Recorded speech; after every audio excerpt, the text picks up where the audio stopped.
is the general. Yeah, yes, okay. Yeah. Just checking. It won't be 2 minutes. We're speaking to the senior management team of HP, a global electronics manufacturer, for the second time. In 2013, one of your biggest strategies was to become an ethics champion, to showcase ethics championship, and you've engaged us to help you along that path. So we're going to be talking about e-waste dumping in developing countries as one of the most important ethical issues facing HP today. Okay? And you set your timer?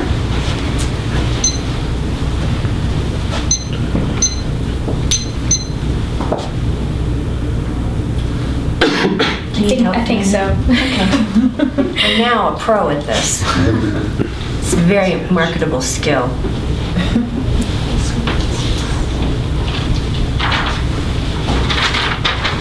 When you're ready, you just hit start. Okay, thank you.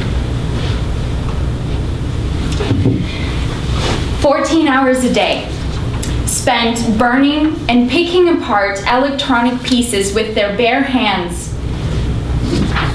in the middle of an enormous dump site. An enormous dump site that used to be, but no longer is, the green and lush countryside of their town. This is what 9-year-old Lu Ren and her mother must do day after day just to earn a living enough to survive. Lu Ren lives in Guiyu, China. It's one of the largest e-waste dump sites in the world, where her mother, and 100,000 other people work in grossly unsafe conditions, breathing and touching chemicals and metals that make them very, very sick, causing anything from nosebleeds to neurological damage, to asthma, to cancer, paralysis, and even death. These chemicals and metals also pollute their environment, making their groundwater not drinkable and their land not farmable. And currently, the reality today is that more than a quarter of HP's electronic products end their life cycle in exactly such recycling operations that are unsafe and hazardous in developing countries, damaging the environment and damaging the health of not hundreds of thousands of people, but millions. Good morning, ladies and gentlemen. My name is Anna, and this is Stacy, and we're here from DeGroote Consulting, and we're going to talk to you today about the #1 ethical issue facing HP in 2014 and going forward. We want to propose CPR. CPR is a framework for ethical e-waste management that is going to revive your corporate commitment to ethics championship. C is for collection, P is for processing, and R is for repair. You want to improve your collection efforts, you want to make processing safe and ethical, and you want to repair the damage that has been done. But why is this an important consideration today? There are a few reasons. #1, electronics are booming across the globe, but so too is e-waste. E-waste is booming. By 2020, the proliferation of electronics is going to be 3 times higher than it is today. This is why CPR is such an important framework to implement today. If you're going to address e-waste in an ethical way, you're going to improve employee commitment and pride in HP as a company. You're going to improve long-term sustainability in light of depleting natural resources, and you're going to increase your chances at long-term growth and success by building a positive rapport with as many stakeholders as possible. CPR was constructed by evaluating the current ethical state of HP across 2 dimensions. The first one is morality. HP as a corporate entity must prioritize its own survival within legal limits. But just like other individuals and persons, you have a moral imperative, whenever possible, to do no harm. And whenever it isn't possible, to do the least harm possible.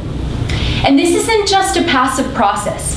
In 2005, you waited until Greenpeace shipped back your e-waste, HP's e-waste from China, and dumped it in front of your headquarters and ruined your brand. That's not how this works. This is an iterative process. It's a dialogue. It's looking to see where you can minimize the harm that your business is doing. And how is HP faring today? Unfortunately, not very good.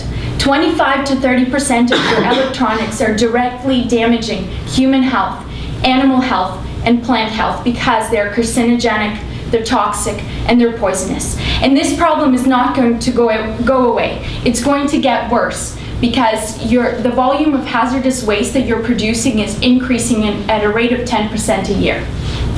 In terms of global and professional ethics, as a manufacturer, you have a duty of care and disclosure to fulfill, which means having complete oversight over the value chain of all of your products to make sure that you're doing everything ethically.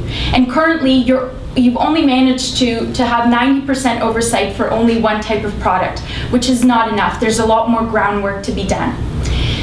Also, you have a fidelity as a corporate entity to your shareholders, which means maintaining profitability, which you're doing well by exporting e-waste processing to developing countries, but you have a long way to go in terms of improving your brand image and positive image. And finally, in terms of global ethics, you shouldn't be disadvantaging developing countries by feeding in your e-waste into a corrupt and informal sector that harms people's health. This is why CPR is so important today, and I'm going to invite Stacy to explain to you exactly how CPR addresses and makes you an ethical champion. Thanks so much, Anna. So as you can see, there are so many ethical considerations that we have to keep in mind when speaking about e-waste dumping. So our CPR framework will help you address those ethical issues and help you on your journey towards ethics championship. So first we start with collection. You as HP should increase and expand your collection from businesses and consumers to ensure that you have control over your products after they are sold. This will help increase your traceability of your products and also give you maximum oversight over your value chain to ensure that your products are being ethically and safely disposed of. You cannot sit back as a manufacturer and passively allow your products to end up in these e-waste dumping sites in developing countries where they do not have the resources or the support to dispose of them safely. Secondly, you can add a marketing effort on top of the collection effort. So when consumers or businesses come back and dispose of their electronics, you can market your new products to them. So this will help fulfill your ethical and your professional obligations to your shareholders as well as your internal stakeholders. So the second part of our framework is processing. So you as HP should be diverting as much e-waste as possible away from these e-waste dumping sites and into safer recycling setups where you can have the workers' environment and safety regulations put in place. So this way you are not disadvantaging developing countries as part of the global justice framework that we spoke about. So secondly, by having these processing and recycling plants in these developing countries where you also have your manufacturing companies, you are making sure that you have enough capacity for the future. So as Anna has spoken about, there is proliferation in the rate that these electronics waste are increasing. And that rate is only more in developing countries. So as they have the more ability and more money to be able to buy these electronics, there is more e-waste in the developing countries. By creating more demand capacity for recycling plants in those countries, we are able to increase the demand, but we're also able to conserve energy, and we're also able to get the natural resources that are depleting and extract them in the countries where our manufacturing plants are. So we can also utilize the labor pool that is already there. It would not be ethical to take away e-waste dumping completely and leave these workers in a contaminated area where they cannot go back to their original livelihood of farming. The soil is contaminated, so you cannot grow anything. The water is unsafe to drink, and the air is also harming their environment. So it is our ethical obligation to make sure that these workers can provide for their families as well. So this brings me to our final part of our framework, repair. You as HP have contributed to the harm in the environment that these people are living in, and we have an ethical obligation to help repair this. We also will have health monitoring, and we will use the auditors and the health monitors that we use originally in our manufacturing plants in those countries now, so we know that we're using someone that we trust. We want to make sure that we're using an ethical thermometer to make sure that we are effectively helping these people through our strategy. Once your strategy is implemented, then you can apply for certifications with Greenpeace and NGOs. This will help improve your reputation. So we do know that good CSR also helps your stock price with a positive correlation. This will help balance your ability to be an ethical company, but as well a profitable company. You can also inspire and help other companies reach this minimum standard of ethical obligations that will be in the future. So as you can see, there are so many different ethical considerations and dilemmas that are brought by e-waste. Our CPR framework can help you reach your goal of ethics championship.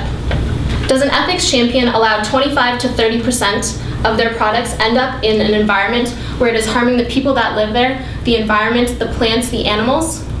No, an ethics champion only stands for 0%. They only stand for an environment where their products end up is healthy and safe for the people that are there. Thank you.